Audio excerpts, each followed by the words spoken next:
Ladies and gentlemen, hello, and welcome to Day 9 Daily number. Oh, no, I messed up. No, wait. Okay, let's try this again. It's Monday, March 17th, 2014, and welcome to Day 9 Daily, number 692, where we actually do learn to be a better gamer today. In perhaps not the best of newses. It's not Fun Day Monday today. But in the best of newses, we still have a show. I also got a little bit of the Johnny Bravo styling in the hair. I hope you dig it.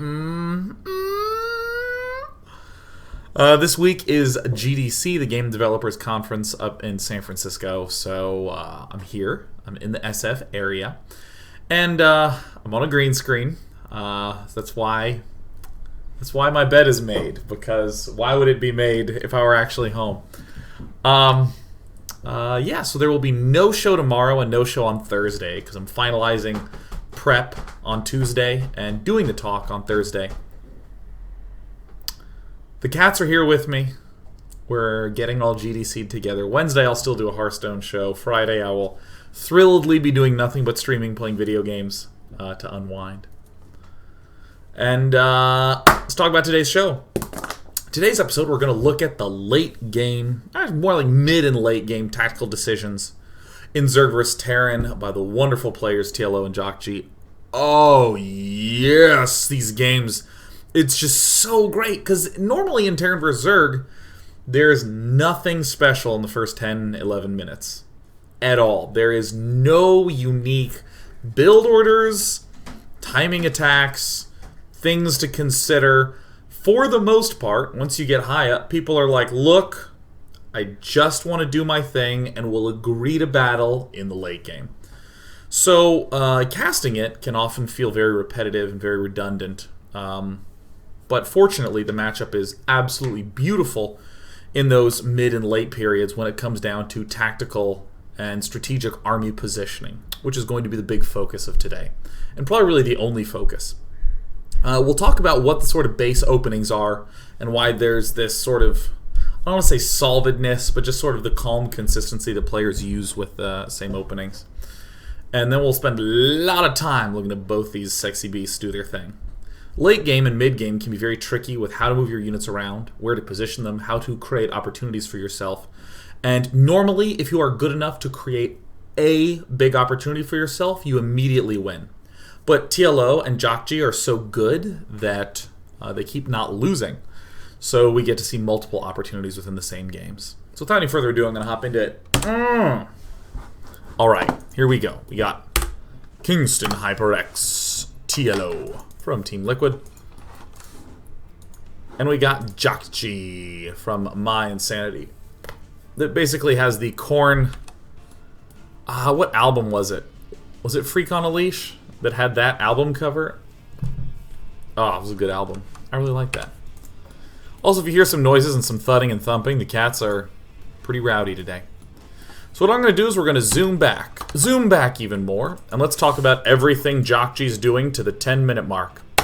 Once upon a time, Terrans did different things. Not anymore. Jjakji opens for early gas. For some unusual and creative reason, no, he's going to do anything that will allow him to get up a comfortable early expansion. So popular that I'm not going to answer that. Oh yeah. By securing this early expansion, Jjakji buys himself time to get the factory and Reaper, a Hellion combination up, really anything to get a third command center. It's going to be map control, map control, map control with these Hellions and Reapers. In fact, in the Jjakji cam that can't be zoomed out, he's harassing with Reapers, he's doing all sorts of other things. I'm going to go back to the everyone cam because I like being zoomed back. At some point in time, Jjakji says, you know what, I'm going to get stem, but my god, I've done so much economic buildup that I can't do diddly squat. Something happens. What really specifically happens doesn't matter as much. Double upgrades come up. More barracks come up. Lots more barracks come up. And you know what finally rounds out the comeuppance? A starport. With the Marines backing up some medevacs. And finally, things close out around the 10-minute mark as we hit, boom, a glorious collision of everything. And actually, I think that maybe 9:30 will illustrate this best. Does it really happen that early? Nah, I gotta pull back just a little bit. We're going to go to 9. Does it happen earlier than that? Man, my internal compass is rather off. And play. I want to note something very important about the timing of these barracks. These barracks do get built pretty fast. Oh, I know why this reactor wasn't being built. It's because it's already been built. Durr. I want to point out the fact that I like to mark the 10-minute is around when stuff kicks in. Jjakji got these barracks relatively quickly, given the usual theme of things. And look at this, 5 Marines. See? Nothing going on. Nothing can really be a new big threat. Occasionally you'll see players do cutesy stuffs like this, but really only to do harassment before they get their buns back.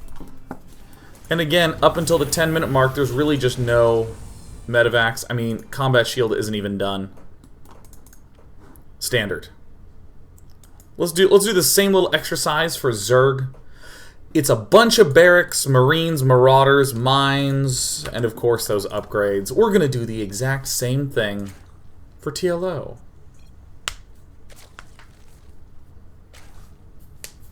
So great. Like all Zerg players, TLO wants to get 3 bases up, and he wants to prepare himself for Lings and Mutalisks and all sorts of other things. The order that he does it in doesn't matter, because for the most part it's just get your expansions up while getting your gas up and getting your layer and upgrades up. Let's come to the unit tab and take a look at everything that TLO's doing. He's getting his extractors up. Why? So he can begin to get gas. How much gas? Not too crazy much. Wow. Thought about doing something a little different. Stopped. Getting himself the metabolic boost for faster Zergling speed. Ooh, you know what that fast Zergling speed will do? It'll help protect the 3rd base. A layer seems good for doing things that involve a layer, like getting a spire, and also it seems good are upgrades. Upgrades are really the only thing missing. So all Zerg players will at some point round themselves out to getting an evolution chamber for upgrades, finishing getting all the geysers and drones, spire, upgrades. Oh my gosh, everything is pretty much the same, and wouldn't it suck to lose to Marines right now? I'll get a Baneling nest. Once I have enough drones at this expansion, I'm going to feel pretty dandy, and if I've macroed well enough, every now and again I'll have just enough money for a 4th base getting started at around the 10-minute mark. Bam! So, nothing's really happened up to the 10-minute mark. If you can't get to the 10-minute mark, or struggle to get to the 10-minute mark, don't worry. Watch some other of the Terran vs. Zerg videos I do talking about what some of these subtleties are as to why we can get to this period in the game safely. But again, I don't even really want to spend that much time on this early phase of the game. We can see pretty clearly that there's no real threats that any player could apply to the other, and it's pretty rote, the logic. We're setting ourselves up for Ling, Baneling, Muta as Zerg. We're setting ourselves up for Marine, Marauder, Mine as Terran. I kind of like this zoomed out vision. I think I might stick with it for a little bit. I don't know, I like the intimacy of being right far up close. But let's start to talk about the problems that are going to be evolving for both these players as the games kick in. The Terran player's biggest problem, having a comfortable, safe, secured 3rd base, has already been sort of solved by default, because TLO is not going to be applying any aggression. And Terran's big question is, how do I find a good opportunity to get myself into a setup position? There's a rather tragic outcome of the recent nerfs. Widow Mines really aren't so nifty anymore. Widow Mines used to do this enormous, huge splash radius that like 2 Widow Mines could kill like a whole pack of mutas. It was like insane. But now they're just like, they're okay. Used to be able to take out all the Zerglings and the Banelings with 2 mines. But now they are very much so a support unit as opposed to the core unit of the Terran force. So what we tend to see is it's no longer the Terran player just endlessly sort of pushing along one vein. What we used to see as a Zerg player,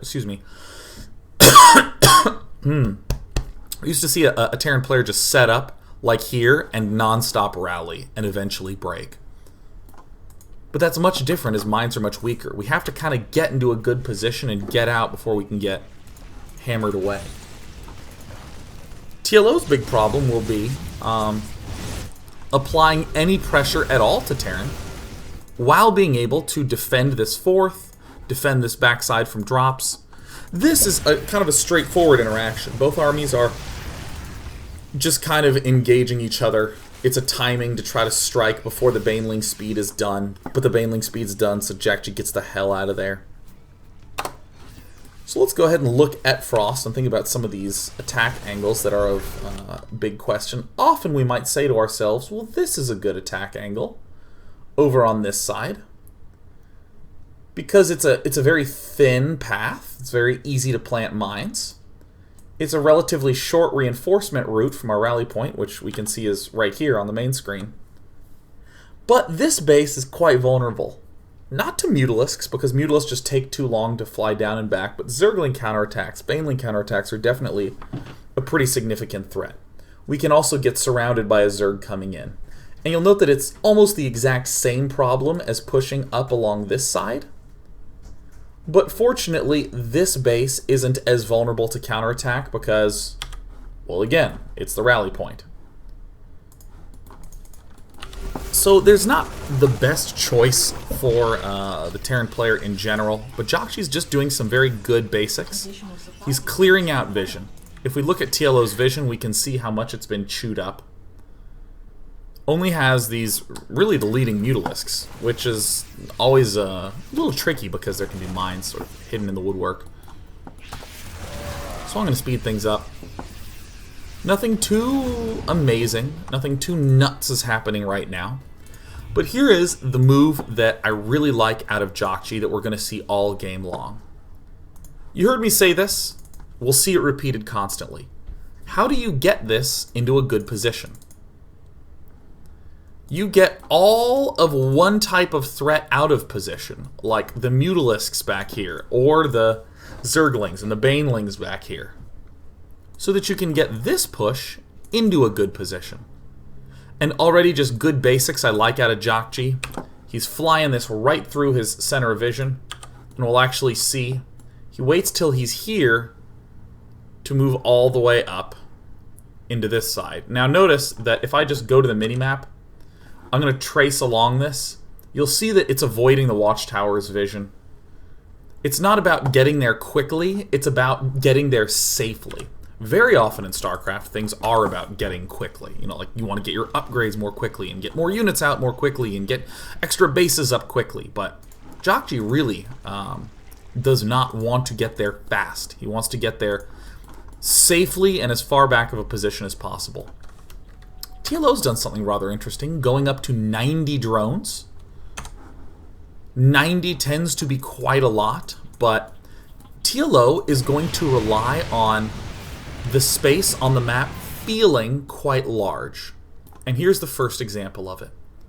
Now, in general, what's great about having something like, let's just say like 90, 95 drones, is that you can replenish a maxed army very quickly. Your army size obviously be as big because you can only have 105, 110 total army supply because the other half is drones. So let's pretend for a moment that we are extremely close to the Terran player. If we build our tiny army that's only 100 supply and we engage and it dies, we don't really have that much time to utilize this 95 drone army to rebuild a huge 110 supply army and go kill or do like a second round worth of pressure. So generally on bigger maps it's okay to have an excess of drones because you have the time to exploit that replenishment. In this position on Frost we might say, well gosh, you really don't have that opportunity. I mean, this looks like a short hop, skip, and a jump. Same with this. But the fact that there are two very far apart attack paths means that Zerg almost always has an opportunity to delay the Terran player. Obviously everything I'm saying is kind of irrelevant right now because of the fact that no one's maxed and everyone's still macroing. But TLO's doing a very smart job of harassing. In this count we see that there's 10 Banelings. The Banelings haven't been produced for a very long time. These are old Banelings, these are not new Banelings. And these are just really brilliant maneuvers from TLO to apply pressure, to poke at the front, you know, threaten with Lings and Banelings here to draw units over here, and then to apply pressure back there. Jjakji, in short, has gotten no real opportunities to attack. Save for that dropship that's only just now gotten here, and is going to be able to do significant damage. Now, why go into the main? Why would we want to do this? Because the whole point of this medevac is to get these Zerg units in the wrong position. And we see, like, everything pull back. A tiny little medevac drop. Look at this. Pulls into the main, has to kill this off, and then has to waltz all the way over here and kill this off. Oh, the Zerglings are going over there, and boom. Just enough time for Jjakji to set himself up for a nice little push. Now, technically, there could be attacks coming down along this side. But the probability of that is low because we see where the Mutalisks are, so we're not really as worried about this space. We have a push here, and if the Mutalisks do try to attack, we have stuff in a nice position. Now, TLO did do a very great maneuver, picking off that upgrade, the Drilling Claws. So this could have gone a little bit better for Jjakji, but still, it's going great for Jjakji. And in an engagement that I don't really want to talk too much about, just using standard good spreading and good control and all this and that and the other, TLO is able to gather himself up a very nice, clean little defense. So why would TLO be so eager to move so far forward? Two reasons. For one, if we look at TLO's vision, he's relatively confident that this entire half of the map is covered. He even has his Mutalisks right here, where the center of my screen is. But TLO, remember, wants to exploit the fact that he has a pretty high drone count. He's up at 83 drones, so having these counterattacks threatening here, it's just a way to push Jjakji back. Rarely, if ever, is TLO trying to commit to a large engagement. He's just looking for opportunities. Again, very rarely, if ever, is this going to work under any circumstance. So TLO's pretty cautious about pulling back, but more importantly, pulling left. Two reasons why we want to be pulling left. We got an expansion up here, and the Terran's expansion is down here. We sort of both defend our base and threaten his base, sort of in one fell swoop. This is pretty nice timing on the infestation pit, right around 16 minutes to build it, so then we can get our hive up right away. We're starting to see those drones really kick in as we're kind of calmly chilling at 2K. Big upgrades.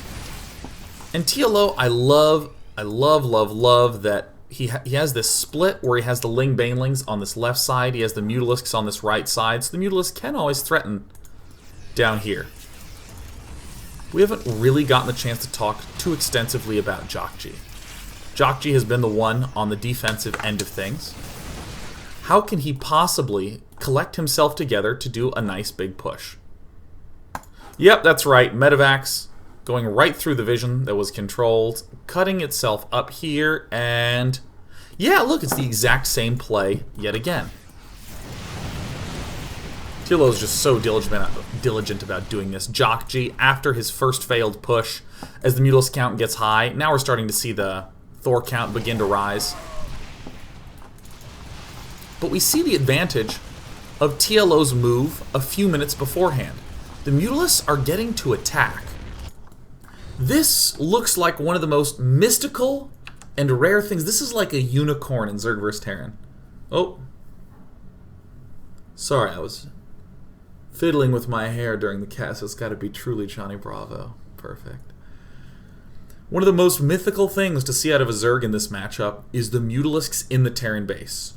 Almost always, the Mutalisks have to stay back to defend against drops, to deal with the annoying push and this, that, or the other. This, we have to understand, is a direct consequence of this move that I was making a rather big deal about earlier on. It's this counter push from TLO.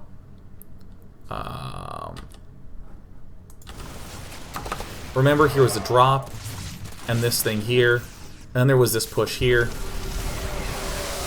Right before this, Look at the vision control from Jjakji. Has like a nice big sweeping line out. Has just a little bit of coverage here, but knows that the army's centered here. Now watch as we X8 our way ahead. The move of just trying to slowly wiggle and worm the way. TLO, oops, did something very, very, very subtle that I accidentally sped all the way through.